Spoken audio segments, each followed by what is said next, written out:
که رسول صلی الله علیه وسلم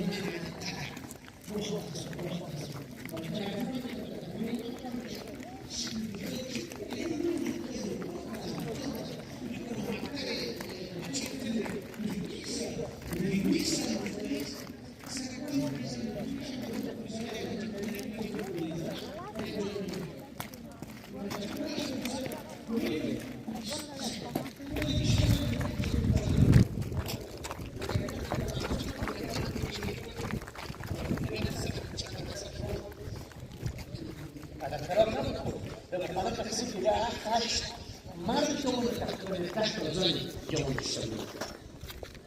وقتی که داخل شدیم تو قرآن رو ما دیگه که سیستم بزنیم رو پایین